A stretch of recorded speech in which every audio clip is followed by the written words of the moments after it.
ठाकरेंच्या सेनेचे माजी खासदार विनायक राऊतांसह कुटुंबाच्या विरोधात गुन्हे दाखल तर सून गिरिजा राऊत यांच्या तक्रारीवरून जादूटोणा विरोधी कायद्याअंतर्गत गुन्हे दाखल, गोमूत्र प्यायला देऊन डोक्यावरचे केस उपटल्याचा सुनेचा आरोप।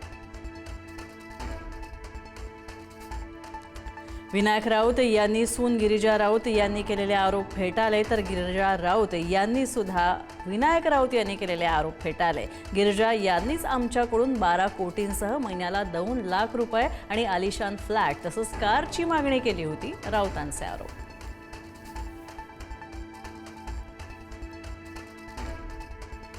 सासरे विनायक राऊत यांनी केलेले आरोप गिरिजा राऊत यांनी फेटाळले। फ्लॅट आणि पैशांसंदर्भात केलेले आरोप हे खोटे। पती गीतेश राऊतांकडून अनेक वेळा मारहाण, गिरिजा राऊत यांचा आरोप अनेक बाबांकडून आपल्यावर जबरदस्तीने उपचार करवले, गिरिजा राऊतांची प्रतिक्रिया।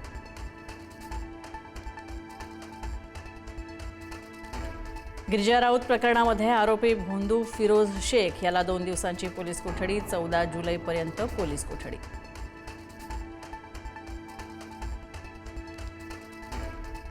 बोगस बियाण्यांच्या विरोधात राज्यभर शेतकऱ्यांचा संताप। सोयाबीन पिकाची उगवण न झाल्यामुळे शेतकऱ्यांवर दुबार पेरणीचं संकट। अकोला, अमरावती, बुलढाणा, वर्धा आणि वाशिम जिल्ह्यामध्ये कृषी विभागाकडून कारवाईचा बडगा, कंपन्यांवर गुन्हे दाखल।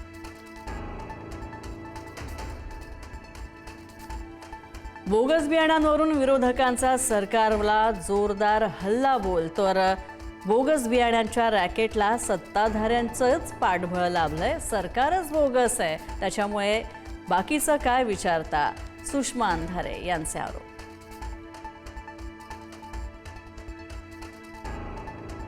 मुंबईच्या पायधुनी परिसरामध्ये 7 वर्षाच्या चिमुकलीवर लैंगिक अत्याचार, मुलीवर रुग्णालयामध्ये उपचार सुरू। नागरिकांकडून पायधुनी पोलीस ठाण्याला घेराव तर आरोपीला फाशीची शिक्षा द्या, नागरिकांची मागणी।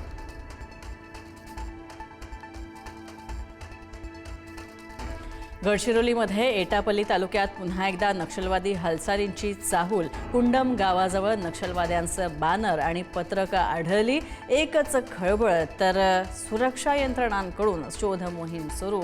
अधिकृत चौकशीनंतर पुढील माहिती होणार स्पष्ट।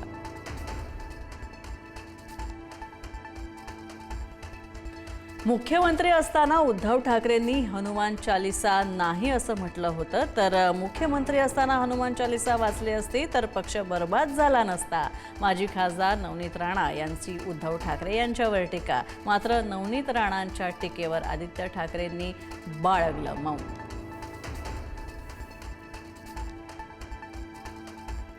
हिंगोलीत वनविभागाच्या जाळी दुरुस्तीकडे दुर्लक्ष झाल्यामुळे शेतकरी संतापले। जाळी मोडून वन्य प्राणी शेत शिवारात करतायत प्रवेश, पिकांचं होतंय नुकसान, लाखो रुपयांचा निधी जातोय पाण्यात।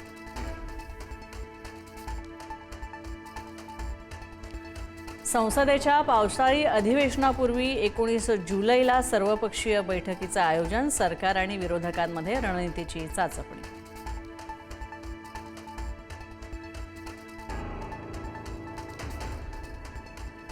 संत ज्ञानेश्वर महाराजांच्या पालखी सोहळ्याचा मुक्काम सासवड नगरी तर संत तुकोबारायांची पालखी आज यवतच्या मुक्कामी।